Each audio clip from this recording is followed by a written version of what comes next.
great. Okay. Good morning, everybody. We have to start on time to be actually in the schedule. So the first speaker is Alexander Herbig from the University in Germany, and his title is GenomeRing Alignment Visualization based on SuperGenome coordinates. And yeah, welcome. Thank you very much for this introduction. And welcome to my talk about GenomeRing, an alignment visualization software based on a SuperGenome coordinate system. Let me start with a brief motivation. Due to high throughput sequencing technologies, the number of completely sequenced genomes continuously rising, also in the course of large-scale sequencing projects that aim at the systematic generation of complete genomic sequences, like the 1000 Genomes project in Homo sapiens or the 1001 Genomes project on Arabidopsis thaliana, focusing on specific species, but also the Genome 10K project focusing on vertebrates, or the I5K initiative on insects. And of course, there are also many small-scale projects comparing different species or bacterial strains or individuals of multicellular organisms. Of course, the aim of these projects is not just to generate sequencing data, but to perform comparative analysis on these genomic sequences to show variation. This can be variation across the phylogenetic tree, for example, of all vertebrates, or variation within one species. And by this, we can gain knowledge about susceptibility to diseases, for example, or in prokaryotes, understand mechanisms involved in pathogenicity or drug resistance, or their ability to adapt to certain environments, or their genomic architecture in general. This comparison is often based on whole genome alignments, which can elucidate variation on different scales. For example, large-scale variations such as genomic rearrangements or translocations and inversions, but also large insertions and deletions, or small-scale variations in gene content, or small insertions, deletions, or even single nucleotide polymorphisms. And all these variations and the results of their analysis are subject to visualization. So I want to give a brief overview. There are several strategies to visualize genomes. Single genomes are usually visualized in a linear fashion as we know it from genome browsers, often in comparison to a reference sequence. Multiple genomes can in principle be visualized with the same strategy. However, there are also circular layouts where arcs are highlighting relations between genomic regions. A prominent example for a circular layout is Circos, where the genomic regions are laid out in a circle, in this case dog chromosomes versus human chromosomes, and the relations between the genomic regions are shown by arcs. Here in addition, supported by color. However, due to the large number of connections, it can be quite hard to identify regions that are similar or where the main differences are. An example for a linear visualizer is the visualizer integrated in the genome alignment software Morph. Here we see a representation of an alignment of 3 prokaryotic genomes. Each genome is shown in its own track with its own coordinate system. And we see colored blocks in these tracks that represent regions that have been aligned between 2 or more genomes. So they can be identified by color and are in addition connected by lines. However, although they represent alignments, they are not visually aligned in the view. And thus it can be quite hard to identify blocks that are common to 2 specific species in the alignment or that are common to all species. So we have to ask the question, do we want to focus on genomic structure or on similarity and variation? Most approaches focus on the genomic structure in each individual genome, and the structure of these compared genomic elements is preserved in the visualization. Similarity and variation is indicated by additional visual elements like arcs, lines, or color. This allows for a quick evaluation of each individual genomic structure. However, to get an overview of where the similarity is and where the variation is can be quite difficult. With our proposed visualization, GenomeRing, we want to give a comprehensible overview of what the genomes have in common and where they vary. For this, we use a circular layout and indicate the individual genomic composition by arcs. I want to show you a short preview. So the view of GenomeRing consists of two concentric circles and blocks that are laid out on the circle. Here blocks A, B, C, and D. And these blocks represent regions that have been aligned between two or more genomes or that are unique to a single genome. Genomes are indicated by color, so by the color composition of each block we can see in which genomes the respective region appears. For example, block A is contained in the genomes shown in green and blue. And these two colors are shown on the different rings, one on the inner ring, one on the outer ring, which indicates an inversion between these two regions in the genomes. The blocks are then for each genome connected in the order as they appear in the respective genome. But before I want to explain this layout in more detail, I want to come to the question where these blocks are coming from. And here our concept of a supergenome comes into play. We have to consider that variation is actually a relative measure. Rearrangements, and to some extent also insertions and deletions, are defined as differences between two genomes. So what can we do if we want to compare multiple genomes? We need some kind of a reference. However, due to rearrangements, we have no consistent reference coordinate system. If we want to focus on a specific genome, we could use this as a reference. However, if we want to compare multiple genomes, this can be a problem. For example, genomic regions that cannot be aligned to the reference cannot be handled properly. We will not be able to assign reference coordinates to these regions. Altering the reference later on will change the results significantly, and in most cases it is also not feasible to perform several analyses with different references.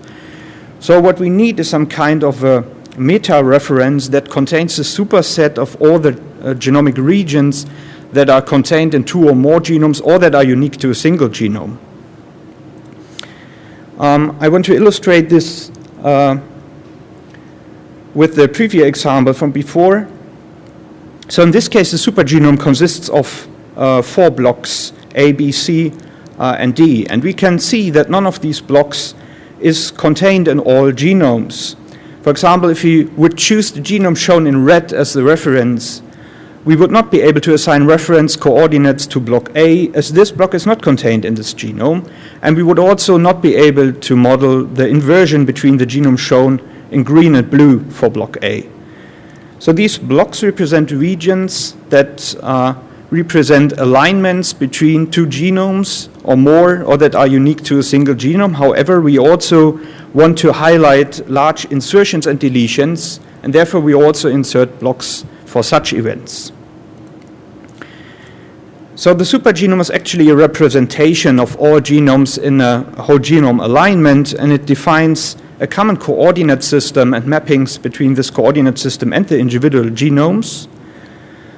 Thus we can assign consistent aligned coordinates to genomic annotations, even in the presence of translocations and inversions. We can explicitly include also unaligned regions and are completely independent from a reference genome. The supergenome generation is based on whole genome alignments, which consists of collinearly aligned regions or blocks, and thus we can detect genomic rearrangements, and we use the genome alignment software Morph to generate these alignments. The alignment blocks are then processed to create the coordinate mapping, and the supergenome consists then of all these blocks and also of unaligned regions. The coordinate mapping itself is calculated on the basis of the alignment information in each block. I want to describe the layout of GenomeRing in more detail. So as I said before, we have 2 rings to indicate inversions, and for each genome we have a path. And this path can traverse blocks if they are contained in a genome, and they can jump over blocks that are not contained in the respective genome. We have one colored path for each genome, thus the color encoding of each block tells us in which genomes this region is contained. Start and end position of each genome are indicated by small flags. So as an example, the genome shown in red starts with block D, Then block C is skipped, it is not contained in this genome, and then it ends with block B. Block A is also not contained in the genome shown in red. Block D is also contained in the genome shown in green, and block B is also contained in the genome shown in blue, and there's an inversion between those two. This layout is highly interactive, so by simple mouse interaction we can, for example, change the distance between the blocks or the width of the paths. It is also possible to hide single paths, and the image can be zoomed and rotated. As the path for the individual genomes connect the blocks in the order as they appear in this genome, the order of the blocks in the visualization is actually arbitrary and can be optimized to enhance visual clarity. We integrated 3 iterative heuristics to improve block ordering. One that minimizes the number of jump edges, so the number of events that blocks have to be skipped by a path. We can minimize the number of skipped blocks and also weight this with the block length. The order can also be changed manually. I want to illustrate this with a small example. So in our original visualization, we have 3 events where a block has to be skipped by a path. For example, block B has to be skipped by the green path, block C by the red one, and D by the blue one. If you now optimize the ordering, these skipping events are gone, and this leads to a much clearer visualization. I want to show you some applications of this method. As a first use case, we applied our methods to an alignment of 4 Campylobacter jejuni strains. This is a gram-negative bacterium that causes gastroenteritis. And we applied the SuperGenome approach to an alignment of 4 strains, and this is the respective visualization in GenomeRing. In this case, we introduced blocks for events greater than 10 kb. So we can see that there are 14 blocks. Most of them are contained in all 4 genomes, which we can see by the color encoding. However, there are 4 large insertions for the genome shown in red. This is strain RM1221, blocks 2, 4, 8, and 11. And these actually correspond to so-called Campylobacter jejuni integrated elements. CJI1, for example, is a prophage, 2 is probably an integrated plasmid.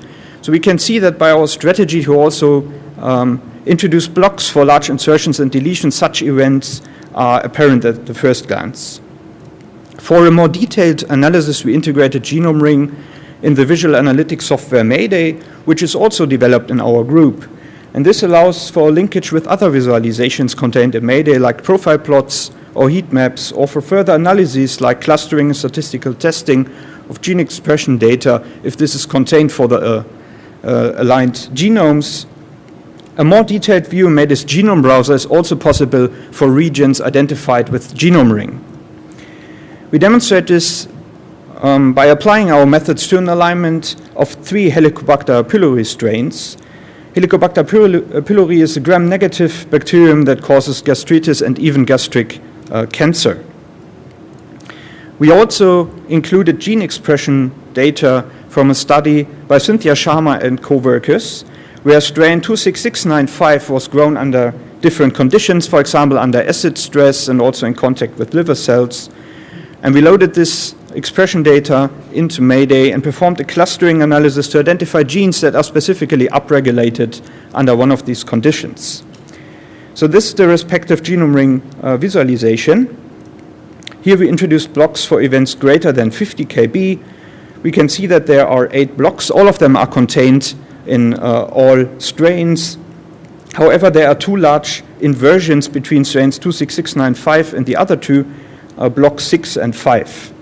Here we additionally mapped gene annotations into the path of strain 26695, here shown in red. These are genes upregulated under condition HU, shown in purple, or under acid stress, shown in green. And we can see that co-regulated genes are often organized in chromosomal clusters, for example here. And if we want to investigate this region in more detail, we can link GenomeRing to Mayday's genome browser, simply click on that region, and that is what we get. This is a Mayday genome browser view of the respective region. We also included a heat map track that shows the expression of the genes for all the conditions. we included the gene annotation. So here we see the two clusters of genes, a bigger one upregulated under condition HU and the smaller one under acid stress. And we also included wiggle tracks from RNA-seq data for the respective conditions. So this example shows how we can start with GenomeRing as an overview tool, identify regions of interest, and then investigate them in more detail, even down to the level of single nucleotide expression measurements. I want to summarize the concept again. We want to provide a comprehensible overview of differences and similarities, and for this we introduce blocks for rearrangements, but also large insertions and deletions, and the composition of each block is indicated by a colored path for each genome. And the visibility of this block composition remains relatively stable, even with an increasing number of genomes or events. I want to illustrate this with a small example. Here, if we start with 2 genomes, the visualization is still quite simple. However, if we add more genomes, the visualization becomes more complex, but it is still quite easy to see which block is contained in which genome. For example, we see that block D is contained in all 4 genomes, or that block F is only contained in the genome shown in blue. If we compare this to the standard linear view, where the block representations are shown in the individual orders of the genomes, here it can be quite hard to identify blocks that are specific for 2 genomes or that are common for all genomes. In comparison with the circus visualization, where ribbons connect block representations for the individual genomes, we can see that due to overplotting, it can become quite difficult to see where the similarities are and where the significant differences are. The diversity of the aligned genomes is, of course, a crucial factor influencing the number of blocks and the number of edges. We can see this here. This is an alignment of 4 Neisseria meningitidis genomes, and due to the higher number of edges, it can become more difficult to see the order of the blocks in the individual genomes. This becomes even clearer if we add another genome, and this also shows the limitations of the approach. However, the color composition of each block is still quite easily visible, and thus we can see in which genomes each block is contained. For example, block 23 is contained in all genomes, whereas block 22 is missing from one genome, and this information can still be seen in the visualization, even if there is a larger number of edges and blocks. There are further applications for GenomeRing. We could also visualize specific genomic regions that are aligned, or synteny in chromosomal gene clusters where blocks would correspond to genes, or even gene isoforms. The supergenome concept can also be applied beyond the field of alignment visualization, for example, to facilitate comparative analysis of RNA-seq data, or to perform a genome-wide comparison of gene content and synteny even without an ortholog mapping. Or it can, in general, serve as a global coordinate system for a consistent placement of automated or manual annotations. To conclude, in connection with the supergenome concept, GenomeRing can give a quick and broad overview of what the genomes have in common and where they vary. Its integration into Mayday allows for the further analysis of the identified regions, and its high interactivity allows the researcher to adapt it to specific requirements or to the number of blocks, to the diversity of the species. Both concepts are in general also applicable beyond the field of alignment visualization, and thus we think that GenomeRing is a versatile addition to the researcher's toolbox, complementing other methods rather than replacing ones. With this, I want to finish and thank my supervisor Kai Nieselt and also my colleagues Florian Badke and Günther Jäger. I also want to thank Cynthia Sharma for kindly providing gene expression data for Helicobacter pylori. This work was supported by the German Research Foundation, DFG. And I also want to acknowledge the ISCB and the National Science Foundation for granting a travel fellowship. And I thank you for your attention.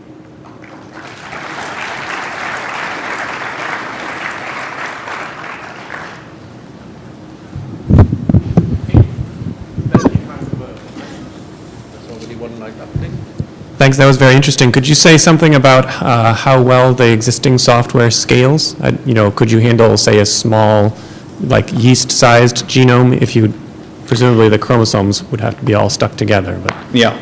So in principle, I demonstrated it with bacterial genomes. However, this is also applicable to eukaryotic genomes. I have an additional slide for two Drosophila species, Drosophila melanogaster and Jacoba, an alignment of those two, and that is what we see here. So of course, the genome size of Drosophila is not equivalent to Homo sapiens, for example, but still we can see that the concept is also applicable to such alignments and can highlight similarity and variation here. So how does it scale to number of alignments? Actually, probably number of crossovers. Could it go to like 100 if there were a few crossovers? So actually, we are not calculating the alignment, so we are using Morph to do it. And I would say that, 100 bacteria genomes will become difficult, for example. Right. I have a related question. It's not only 100 bacterial genomes. We are talking about thousands of bacterial genomes. So even in E. coli, we already have in public database close to 1,000 genomes. So how does it scale?